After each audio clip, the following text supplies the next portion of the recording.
That's me. I only put it up there so you can read it later if you want to.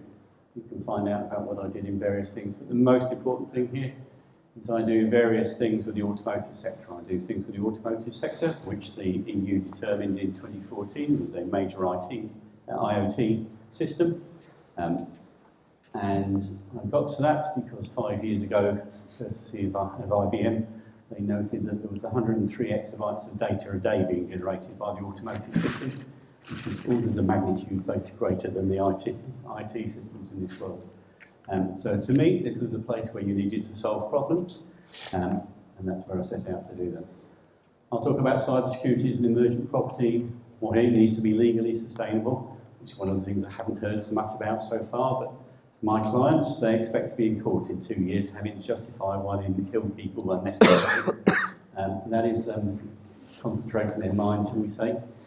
It means that they're looking at different ways of doing type approval. What might that mean going forward in relation to that? What does it mean to say you've done enough? What's the quality of the approach? Access to capital. We recently had a client who managed to get their business floated with roughly a 5% improvement in the rate at which they got capital. That's around about a £100 million improvement in the cost that it cost them to do their business. Normally you'd see about cyber attack if it cost that, and this is part of our assertion that cyber is money. Not technical, it's all money that goes with these things and resource exhaustion. So we'll try and talk to those things. This is my picture and my definition of cyber resilience so that I can talk about these things. I'll try and put it on 2 lines here. We put the security bits at the bottom there so that you don't think I've forgotten about security entirely. The first picture here is of a gate in Ashdown Forest. It's a beautiful gate.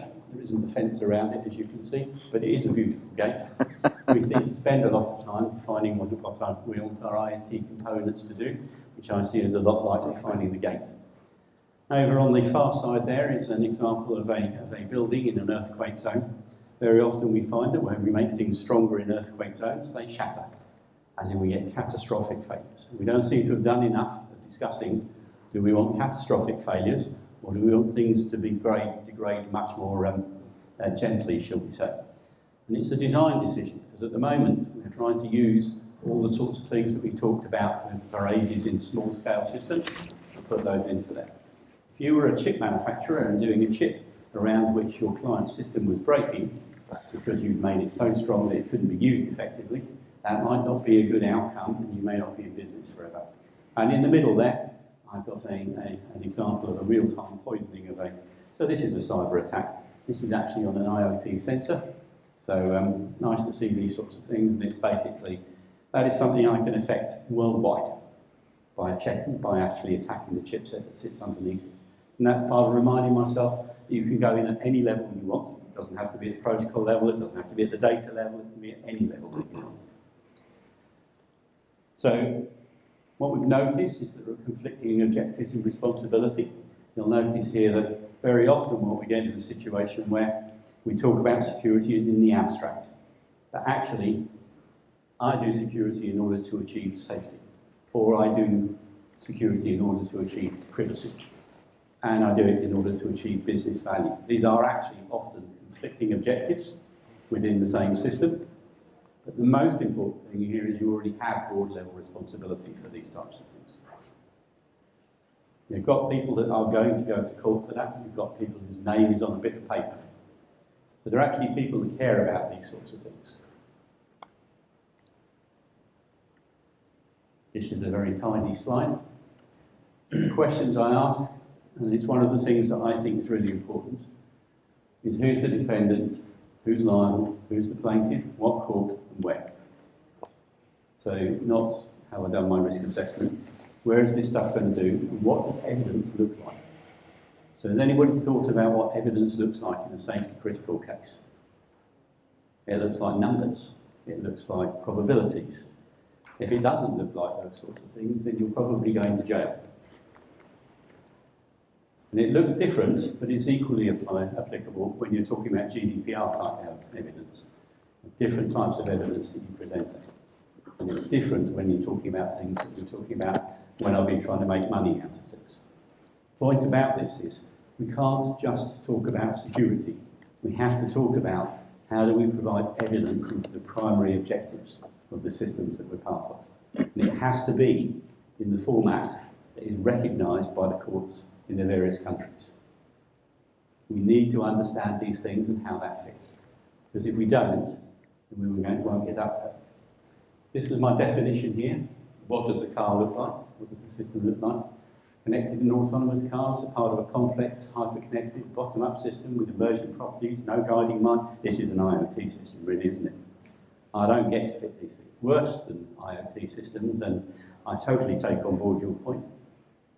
Competition law means I'm not allowed to lock people out of this system.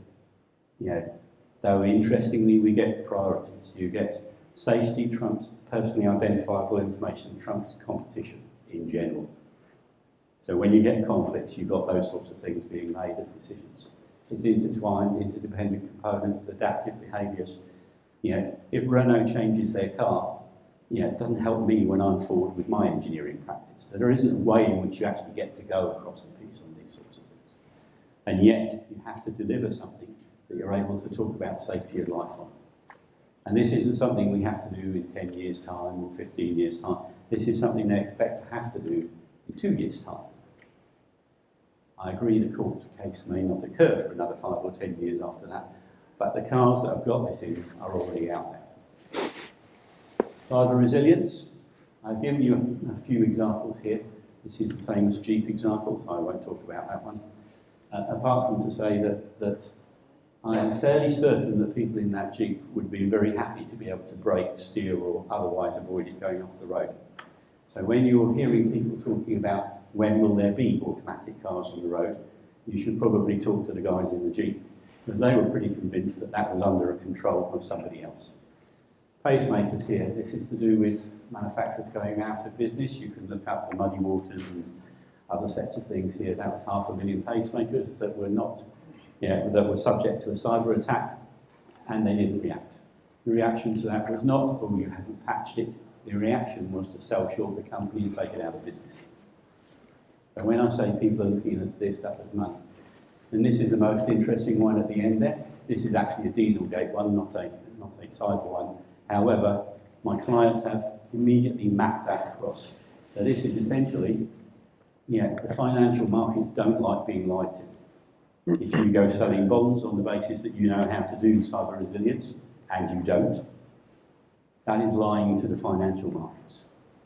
I think that one was a 13 billion fine and take your CEO to jail type thing, which, as I say, concentrates the mind. This is actually threatening company integrity and survival. So when we say they don't really care about these things, actually they do, we just don't talk to them in the right language. I've tried to put up an example here. I call it breaking the brakes.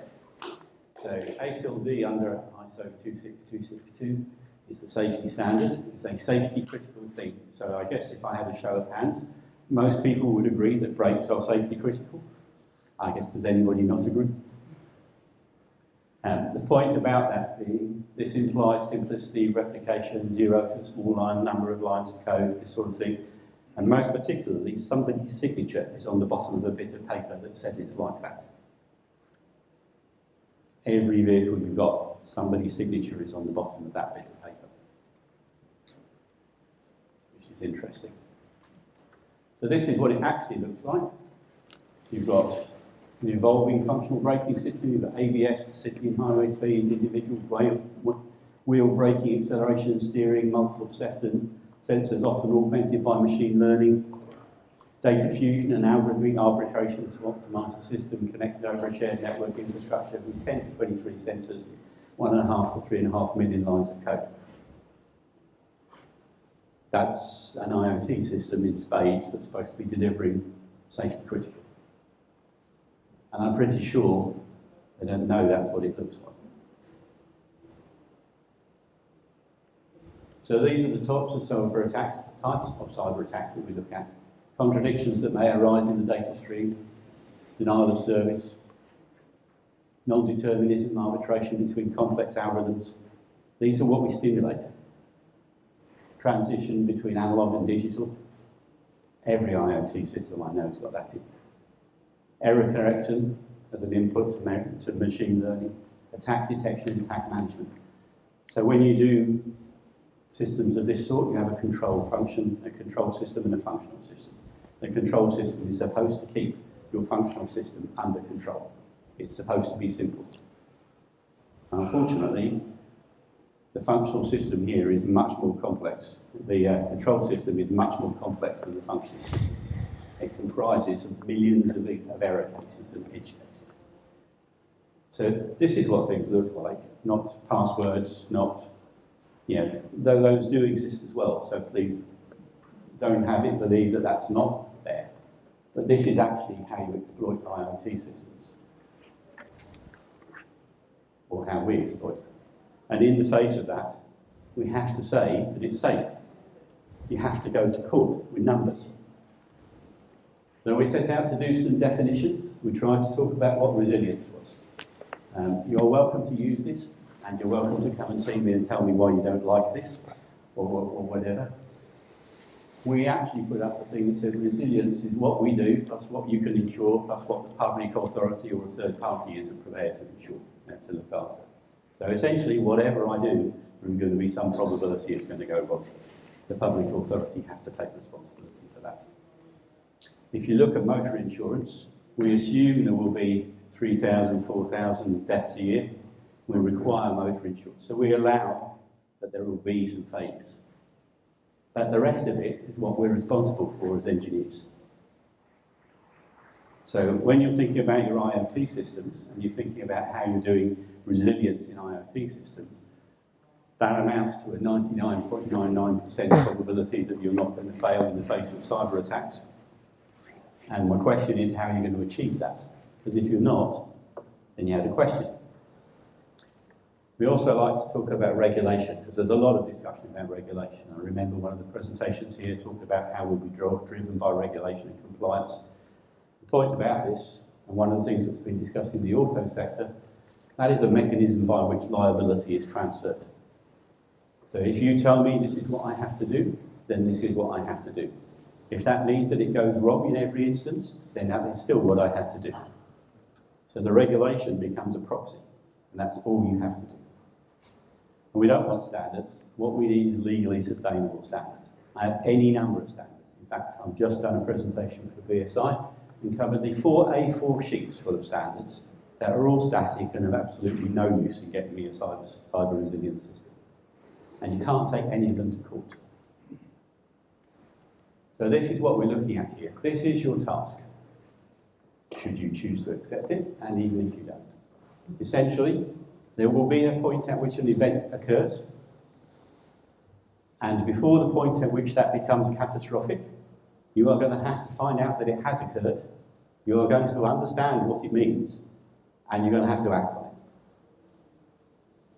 So we have actually moved everything around that kind of stuff. We have created a function, which is our cyber resilience function, which looks at how you put those things together.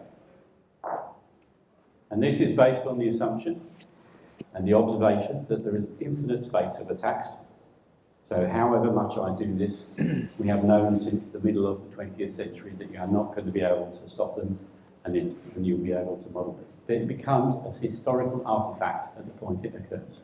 So your question is entirely, how quickly can I deal with that?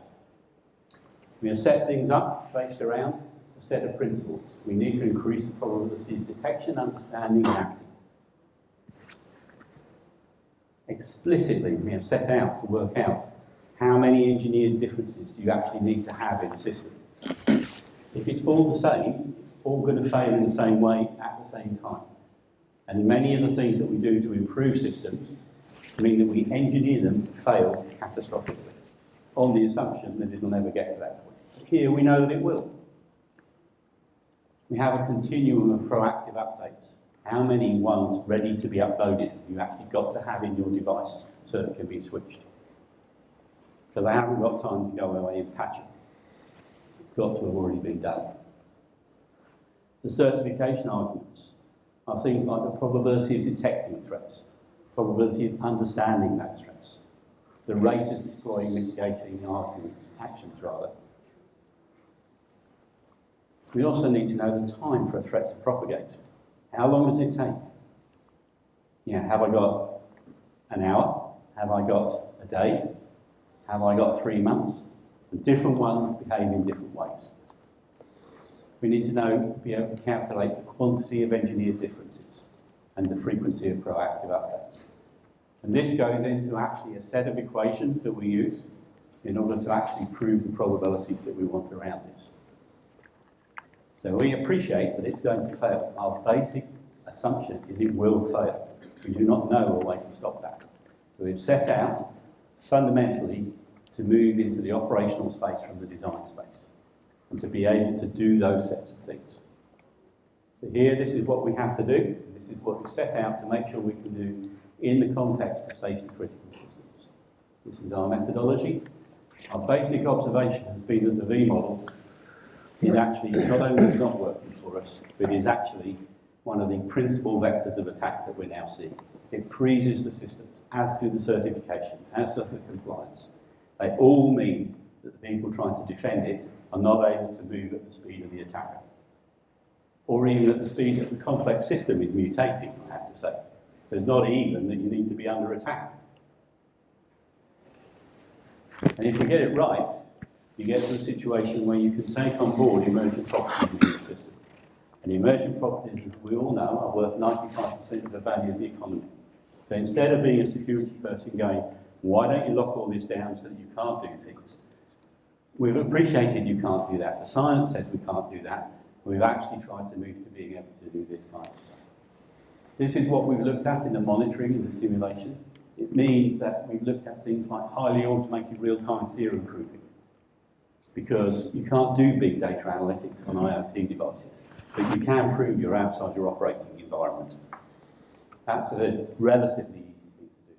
We've looked at a whole set of those sorts of things and ways of actually achieving much more computationally efficient triggers on the detect phase.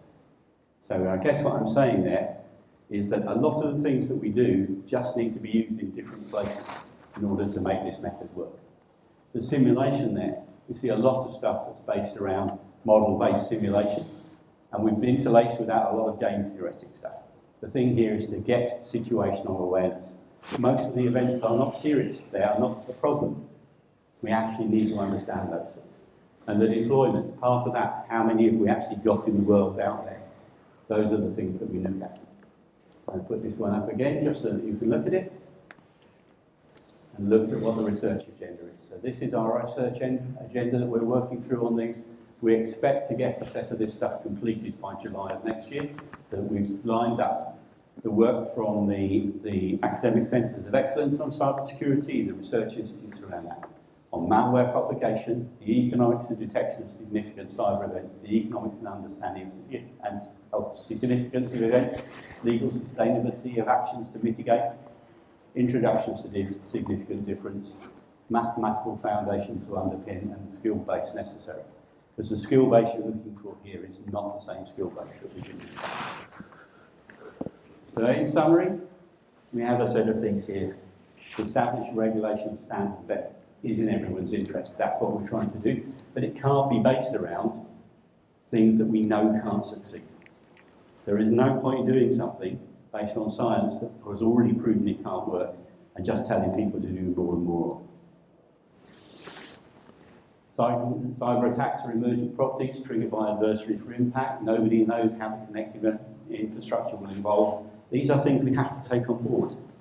And if we embrace them, we can get the right thing. And by changing our design methods to the operational space, we're creating the room to innovate. And to me, that's a really important thing. And for me, it's for this reason that organisations and industries that master cyber resilience will be at the forefront of the emergence of value chains.